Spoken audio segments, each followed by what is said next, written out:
आपका स्वागत है मेरे YouTube चैनल लक्ष्य ऑनलाइन क्लासेस पर।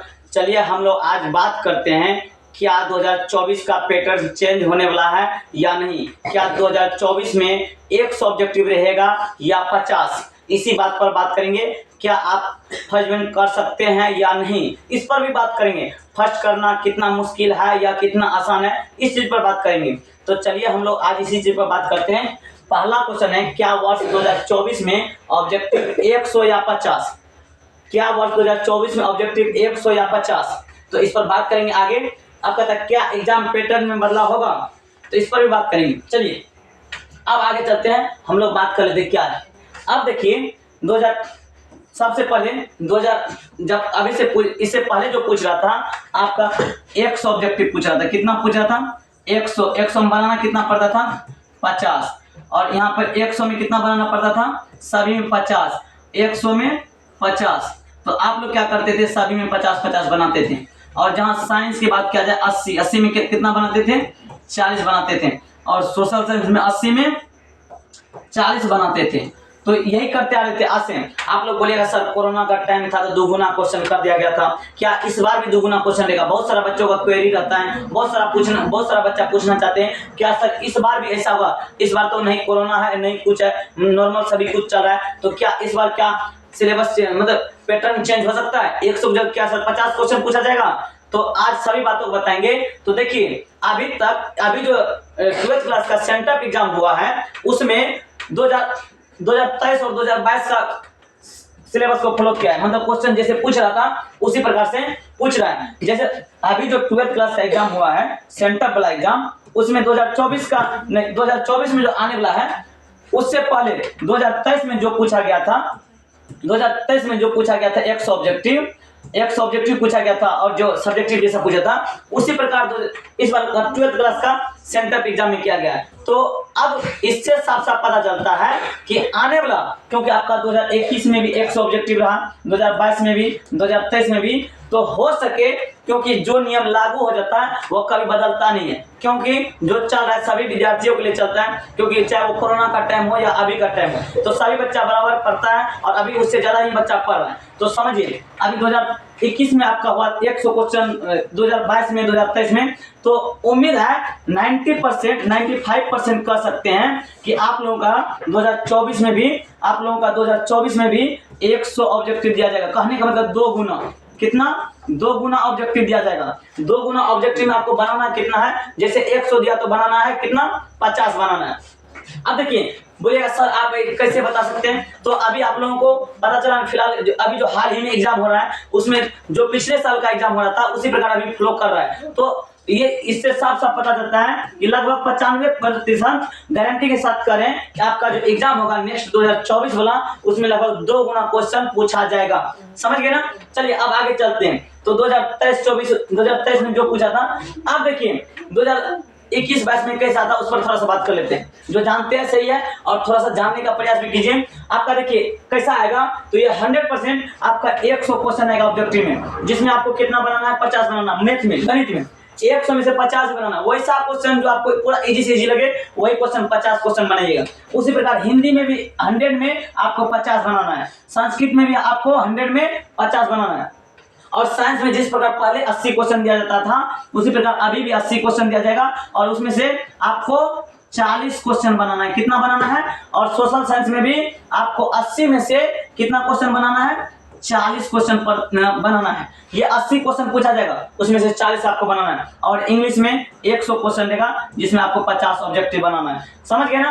अब बात किया जाए, क्या सर अभी हम लोग जो पढ़ रहे हैं, अभी आप लोगों का नवंबर चल रहा है, क्या अभी से आप लोग पढ़ करके क्या 1-2 महीना के अंतर आप लोग क्या फर्स्ट कर सकते हैं? जो नॉर्मल बच्चे जो तो अच्छा पढ़ रहे हैं उसके लिए तो कोई बात नहीं है। जो नॉर्मल बच्चा है क्या वो फर्स्ट कर सकता है? तो आपसे एक लाइन में कहेंगे कि हाँ आप फर्स्ट कर सकते हैं। तो कैसे करना है इस पर बात करें। आपको फर्स्ट कैसे करना है उस पर आज बात करते हैं। कितना आसान है फर्स्ट करना? आप लोग को बहुत बड़ा लगता होगा, लेकिन कितना आसान है फर्स्ट करना अभी देखिए आप लोग से बात करते हैं। अब क्या फर्स्ट करना आसान है या मुश्किल?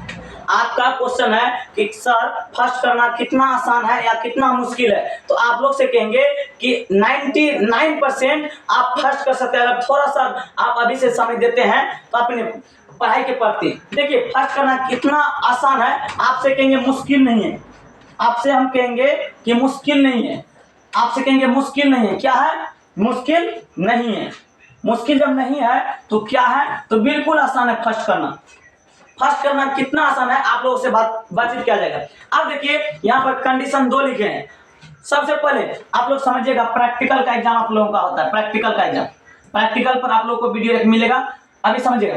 प्रैक्टिकल का एग्जाम होता है जो कि साइंस और सोशल साइंस में होता है। प्रैक्टिकल का एग्जाम आपका सोशल साइंस और साइंस में होता है, जिसमें 20-20 नंबर दिया जाता है। अच्छा बच्चा जो होते हैं, जो अच्छा से कॉपी को लिखते हैं, उसको 20 में 20 दिया जाता है, तो दोनों मिलाकर 40 हुआ। अगर ऐसा नहीं होता है तो कम से कम आपको 19-19 दिया जाता है। अगर ऐसा भी नहीं होता तो कभी 20 और कभी 18 दे दिया जाता है। तो कहने का मतलब अगर 40 में 40 नहीं देगा तो कम से कम आपको 38 नंबर दिया जाएगा। अब बात करते हैं कि फर्स्ट करना कितना आसान है। तो देखिए आपका कुल ऑब्जेक्टिव पूरा पांचों सब्जेक्ट मिला करके, क्योंकि इंग्लिश में पास करना कंपलसरी नहीं है, इसलिए इंग्लिश को छोड़ रहे हैं और 5 सब्जेक्ट का बात करते हैं। पांचों सब्जेक्ट से कुल आपको 230 ऑब्जेक्टिव पूछा जाता है। 230 ऑब्जेक्टिव कुल आपका कितना पूछा जाता है? 230 ऑब्जेक्टिव पूछा जाता है। अगर आप 40 नंबर यहां से उठा लेते हैं, मान लीजिएगा आपका प्रैक्टिकल में 40 नंबर आ गए और आता भी बढ़िया से लिखने के बाद, आपका बहुत अच्छा सीखने के बाद आपका सुंदर से आता है, तो आपको 40 नंबर दिया जाता है। तो आपका देखिए सिर्फ ऑब्जेक्टिव आप सही से पढ़ लीजिएगा और आपका प्रैक्टिकल अगर 40 आ जाता है तो यहीं से आपका कितना नंबर हो रहा है? 270 नंबर। तो आपको फर्स्ट करने के लिए कितना नंबर चाहिए? मात्र फर्स्ट डिवीजन करने के लिए मात्र आपको कितना नंबर चाहिए? तो मात्र आपको 30 नंबर चाहिए। कितना नंबर चाहिए? 30 नंबर। क्या आप लोग अभी से पढ़ करके विदाउट प्रैक्टिकल का क्या 30 नंबर नहीं ला सकते हैं? तो ये आप लोग बिल्कुल इतना तो कर सकते हैं। फर्स्ट करना इतना आसान हो गया अभी के समय में। जो बच्चा फर्स्ट नहीं करते समझिए वो अब उसके बारे में क्या कहा जाए, लेकिन अक्सर बहुत बच्चे को फर्स्ट डिवीजन करना चाहिए, क्योंकि देखिए 230 ऑब्जेक्टिव पूछा जाता है और 40 नंबर आप वहां से लाते हैं, तो क्या आता है आपका 270 नंबर। तो ऑब्जेक्टिव और प्रैक्टिकल से हो गया। आप इधर जो पढ़ रहे हैं अभी से जो पढ़िएगा तो आपको क्या 30 नंबर आप नहीं ला सकते हैं? बिल्कुल ला सकते हैं। अगर ऐसा नहीं हुआ, मान लीजिए आपके साथ ऐसा नहीं हुआ, आपके साथ अगर ऐसा नहीं हुआ तब क्या करना? अगर मान लीजिए 270 नहीं, यहाँ पे 40 में 40 नहीं दिया, मान लीजिए कि आपका 38 नंबर दिया प्रैक्टिकल, तब क्या करना है? 230 तो आपका फिक्स है, 230 प्रैक्टिकल आपका फिक्स है, आपको 38 और ऐड कर दिए तो आपका कितना हो गया? 268।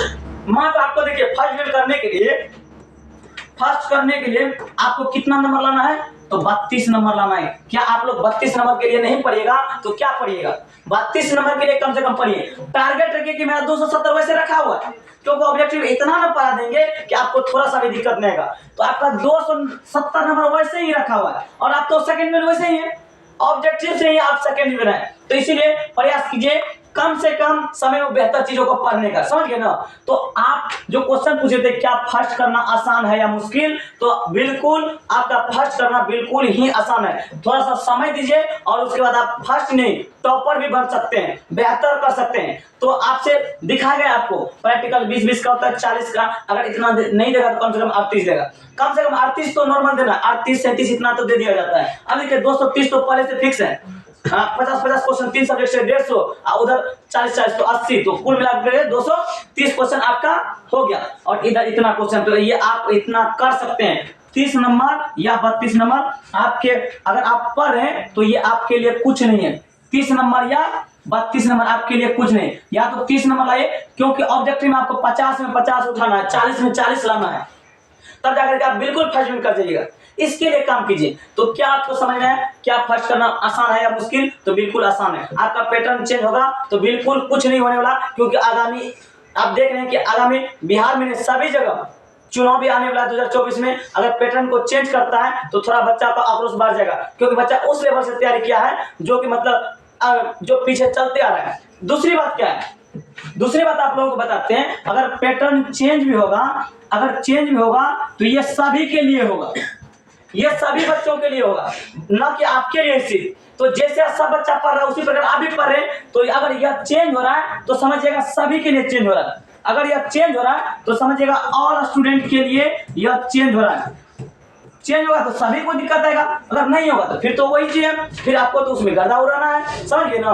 तो ये इतना समझ कर पेपर ये कि आपका बिल्कुल एग्जाम नॉर्मल होने वाला है, और अभी से पूरा पढ़ने पर लग जाइए और काफी बेहतर रिजल्ट बनाइए। फर्स्ट करना आसान है लेकिन टॉपर बनना थोड़ा सा मुश्किल है, उसके लिए मेहनत कीजिए और मेहनत करते रहिए। अभी से लेकर के अब समय कम है, आप लोग जग जग करके रात में 4 बजे 3 बजे जा करके पढ़ना स्टार्ट कीजिए और पूरा कर दीजिएगा। कहावत है ना, माँ तेरी हर पसीने को बूंद को मोती सा चमकाऊंगा, तो सपना बड़ा देख, ये तेरा बेटा पूरा करके दिखलाएगा या बेटी जो भी हो, तो इस चीज पर अटे रहिएगा, समझ गए ना। चलिए आपको यही बताना था, आप लोग समझ गए ना, पैटर्न चेंज कुछ नहीं होने वाला। ऐसा सभी जो बना रहे वीडियो सभी अफवाह बना रहे हैं, ये आपका 100% सही है। जब तक आपका बिहार बोर्ड से नोटिस नहीं आ जाता कि आपका सिलेबस चेंज होने वाला है या पैटर्न चेंज होने वाला है या 150 होने वाला, तब तक आपका कुछ ही बदलाव नहीं होगा। जब अगर बिहार बोर्ड का ओरिजिनल नोटिस आ जाएगा तब आप लोग समझ जाइएगा कि आपका सिलेबस चेंज होने वाला, पैटर्न चेंज होने वाला, समझ गए ना। अभी कुछ नहीं, बिल्कुल यही रहेगा डिट्टो। आप आराम से पढ़िए, आप इसमें पढ़ने में लगे रहिए, न कि इधर उधर का वीडियो देखने में। Thank you, love you, all the best सभी को, बहुत बहुत धन्यवाद।